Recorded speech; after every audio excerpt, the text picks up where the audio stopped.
ರೈತರೇ, ಈ ಪದ್ಧತಿಯಲ್ಲಿ ನೀವು ಕೃಷಿ ಮಾಡಿದ್ದೆ ಆದ್ರೆ ಮಳೆ ಬರ ಸಮಸ್ಯೆ ಇಲ್ಲವೇ ಇಲ್ಲ. 1 ಎಕರೆಯಲ್ಲಿ 2 ಕೋಟಿ ರೂಪಾಯಿ ಸಂಪಾದನೆ ಮಾಡಬಹುದು. ಯಾವುದಪ್ಪ ಆ ಪದ್ಧತಿ ಅಂತ ಯೋಚಿಸ್ತಾ ಇದ್ದೀರಾ? Vertical farming. ಈ ಲಂಬ ಕೃಷಿಯಲ್ಲಿ 1 ಎಕರೆ ಕೃಷಿ ಮಾಡಿದ್ರೆ 100 ಎಕರೆಗೆ ಸಮನಾದ ಇಳುವರಿ ಬರುತ್ತೆ. ಈ ತಂತ್ರಜ್ಞಾನದಲ್ಲಿ ಬೆಳೆಗಳನ್ನ ಬೆಳೆಯುವುದಕ್ಕೆ ಭೂಮಿಯ ಅಗತ್ಯ ಕೂಡ ಇರೋದಿಲ್ಲ. ಸೊ ಹಾಗಾಗಿ ಲಂಬ ಕೃಷಿಗೆ ದೊಡ್ಡ ನೆಟ್ ನಿರ್ಮಿಸುವಂತ ಅಗತ್ಯ ಇರುತ್ತೆ. ಇದರ ತಾಪಮಾನ 12 ರಿಂದ 26 ಡಿಗ್ರಿ ಸೆಲ್ಸಿಯಸ್ ನಡುವೆ ಇರಬೇಕಾಗತ್ತೆ. ಇದು ಲಂಬವಾಗಿ ನಿಂತಿರುವಂತ 2 ರಿಂದ 3 ಅಡಿ ಎತ್ತರದ ಹಾಗೆ ಅಗಲವಾದ ಕಂಟೈನರ್ ಗಳನ್ನ ಒಳಗೊಂಡಿರುತ್ತೆ.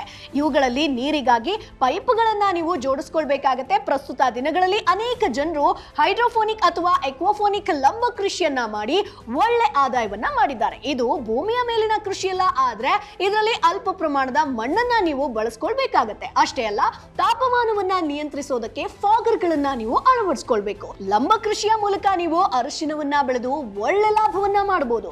10 by 10 ಸೆಂಟಿಮೀಟರ್ ಅಂತರದಲ್ಲಿ ಜಿಗ್ಜಾಗ್ ಮಾದರಿಯಲ್ಲಿ ಅರಿಶಿನ ಬೀಜಗಳನ್ನ ನೀವು ಬಿತ್ತಬೇಕಾಗತ್ತೆ. ಜೊತೆಗೆ ಹಳದಿ ಕೃಷಿಗೆ ಹೆಚ್ಚು ಬೆಳಕು ಕೂಡ ಅಗತ್ಯ ಇರೋದಿಲ್ಲ.